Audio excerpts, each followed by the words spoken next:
चैन snatching करणारे 2 आरोपी भद्रकाली पोलिसांच्या जाळ्यात. भद्रकाली पोलीस स्टेशनच्या गुन्हे शोध पथकाची उल्लेखनीय कामगिरी.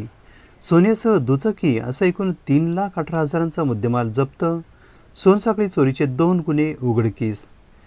नाशिक शहरात दाखल असलेले सोनसाखळी चोरीचे गुन्हे उघडकीस आणण्याकरिता व आयुक्तालय हद्दीत प्रभावीपणे गस्त घालून सोनसाखळी चोरांना प्रतिबंध करण्याबाबत नाशिकचे पोलीस आयुक्त संदीप कर्णिक यांनी आदेश दिले होते.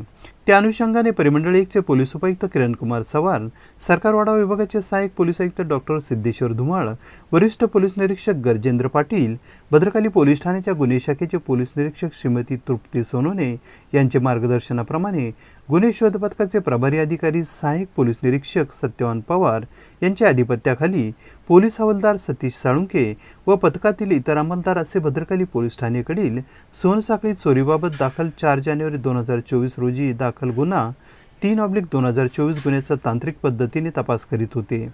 त्यावेळी त्यांना सोनसाखळी चोरीचा सदर गुन्हा हा बीडी कामगार नगर भागातील आरोपितांनी केल्याबाबत गुन्हे शोध पथकास माहिती प्राप्त झाली. पाहिजे असलेल्या आरोपींबाबत मिळालेल्या माहितीच्या अनुषंगाने गुन्हे शोध पथकाचे सहाय्यक पोलीस निरीक्षक सत्यवान पवार व पथक यांनी आडगाव पोलीस ठाणे हद्दीत गुन्हा घडल्यापासून दिवस रात्र सापळा रचून संशयित आरोपी ओंकार उर्फ दीपक वसंत शिंदे वय वर्ष 23 राहणार घर नंबर 517 बीडी कामगार नगर अमृतधाम पंचवटी नाशिक तसेच रोशन सुधाकर कटारे वय वर्ष 23 राहणार घर नंबर 27 मालुवाईंच्या घरामागे अमृतधाम पंचवटी नाशिक यांना दिनांक 7 जानेवारी रोजी ताब्यात घेऊन अटक केली आहे. त्यांच्याकडे सदर गुन्ह्याबाबत कसोशीने व कौशल्याने तपास केला असता त्यांनी सदरचा गुन्हा केल्याचे निष्पन्न झाले आहे. त्यामुळे सदर गुन्ह्याव्यतिरिक्त त्यांनी भद्रकाली पोलीस ठाणे हद्दीत मागील 3 महिन्यांपूर्वी तपोवन रोडवर घडलेल्या चेन स्नॅचिंगचा गुन्हा केला असल्याचे देखील तपासात निष्पन्न झाले आहे. गुन्ह्याचा पुढील तपास सहाय्यक पोलीस निरीक्षक सत्यवान पवार हे करीत आहेत.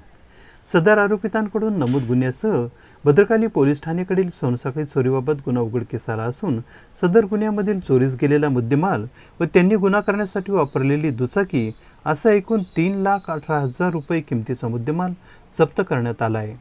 सदरची कामगिरी ही संदीप कर्णिक पोलीस आयुक्त नाशिक शहर, किरणकुमार चव्हाण पोलीस उपायुक्त परिमंडळ 1, डॉक्टर सिद्धेश्वर धुमाळ सहाय्यक पोलीस आयुक्त सरकारवाडा विभाग नाशिक शहर, गजेंद्र पाटील वरिष्ठ पोलीस निरीक्षक, श्रीमती तृप्ती सोनोने पोलीस निरीक्षक गुन्हे भद्रकाली पोलीस ठाणे यांच्या मार्गदर्शनाखाली गुन्हे शोध पथकाचे सहाय्यक पोलीस निरीक्षक सत्यवान पवार, पोलीस नाईक सतीश साळुंके, पोलीस नाईक Avinash Jundre, police constable Nitin Bhamre, police शिपाई निलेश विखे, पोलीस शिपाई दयानंद सोनोने, पोलीस शिपाई नारायण गवळी, पोलीस शिपाई सागर निकुंभ, पोलीस शिपाई धनंजय हसे आदींनी पार पाडले आहे.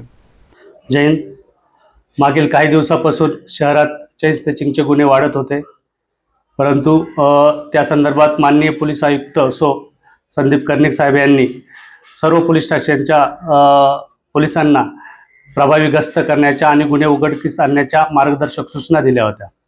परंतु नवीन वर्षाच्या सुरुवातीलाच 4 तारखेला भद्रकाली पोलीस ठाण्यामध्ये एक कर्नाटक राज्यातून ट्रिप देवदर्शनाला आली होती.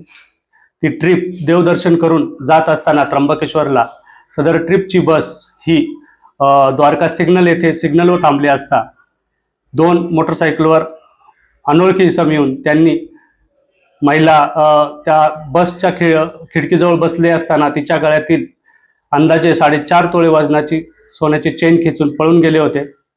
सदरबाबत मी व माझी टीम भद्रकाली गुन्हे शोध पथकाचे पथक यांनी माननीय पोलीस आयुक्त यांच्या मार्गदर्शनाखाली तसेच माननीय पोलीस उपायुक्त परिमंडळ 1, माननीय सहाय्यक पोलीस आयुक्त सरकारवाडा विभाग तसेच भद्रकाली पोलीस ठाण्याचे वरिष्ठ पोलीस निरीक्षक गजेंद्र पाटील तसेच PI तृप्ती देसाई मॅडम यांच्या मार्गदर्शनाखाली 2 दिवस तांत्रिक तपास करून सदर गुन्ह्यातील आरोपी आडगाव पोलीस ठाणे हद्दीतून ताब्यात घेतले व त्यांच्याकडे केलेल्या तपासात त्यांनी भद्रकाली पोलीस स्टेशनमधील गुन्हा क्रमांक 3/24 व भद्रकाली पोलीस स्टेशनमधील 2 महिन्यापूर्वी घडलेला 314/23 या 2 गुन्ह्यातील गुन्हे केल्याचे निष्पन्न झाले.